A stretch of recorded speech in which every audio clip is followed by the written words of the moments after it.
a protector of our national heritage. Yoonju, a high school student, went to a Korean art exhibition. She wrote a report about her experience to share with her class. Last week, I visited an exhibition of artwork and ancient items selected from the Kansong Art Museum's collection. The exhibition included information about the man who gathered all of the artwork displayed there. His name was John Hyung-pil, but he is better known by his pen name, Kansong.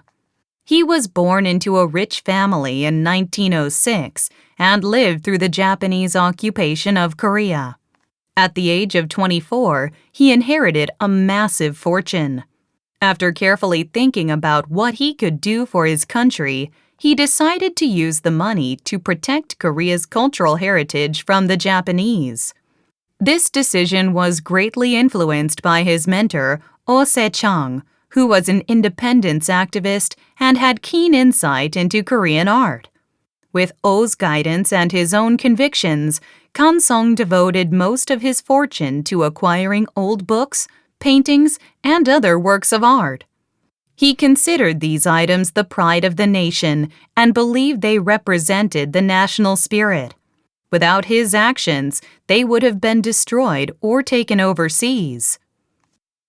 As soon as I walked in, I could not help but admire some ink and water paintings by Jong Son, a famous Korean artist also known as Gyeomjae. These paintings were kept in an album called the Haeak Jonshinchop.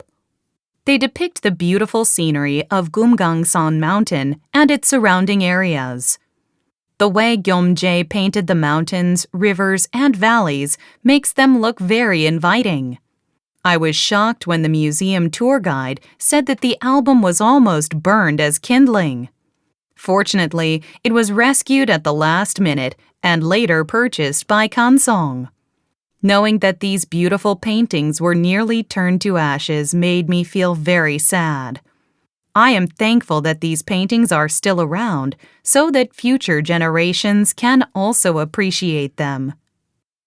The next item that impressed me was a gorgeous porcelain vase called the Celadon Prunus vase with inlaid cloud and crane design.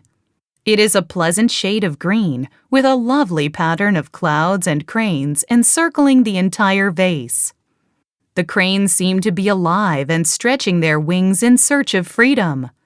Kansong bought the vase from a Japanese art dealer in 1935. With the money he spent on it, Kansong could have bought 20 nice houses.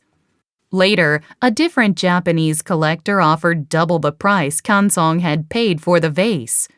However, Kansong refused to part with it because he knew that it was the most magnificent vase of its kind.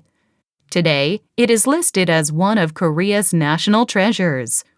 Seeing it in person was an absolutely breathtaking experience. Finally, I saw the one item in the museum that I will never forget, an original copy of the Hunmin Jongum Haere. This ancient book was written in 1446, and it explains the ideas and principles behind the creation of Hangul, the writing system of the Korean language. It was found in Andong in 1940. At that time, however, Korea was still occupied by Japan. The Japanese colonial government intended to get rid of the Korean language.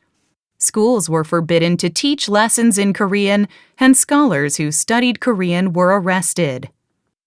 From the moment he heard that the Hunmin Jongum Haere had been discovered, Kansong couldn't stop thinking about it. He knew he had to protect it at all costs. After years of waiting, he was finally able to obtain the book. He purchased it at 10 times the price the owner was asking and carefully hid it in his house.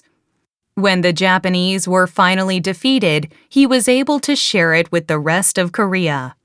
The guide said that the Hunmin Jongum Haere is the museum's most precious treasure. Without it, the origins and fundamentals of Hangul would have been lost to history.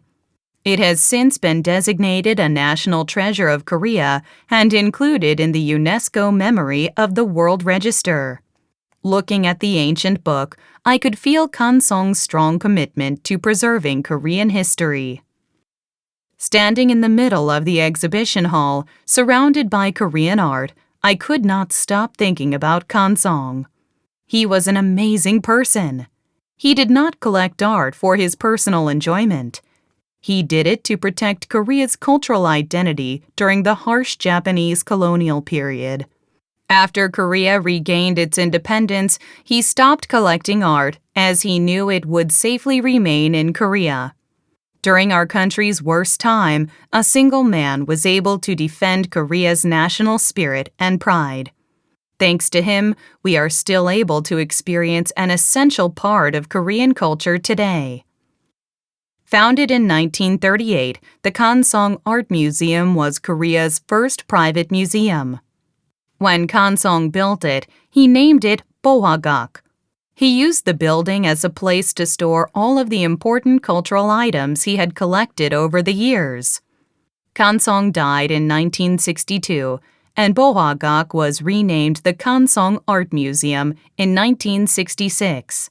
It now holds about 5,000 items, including 12 Korean national treasures.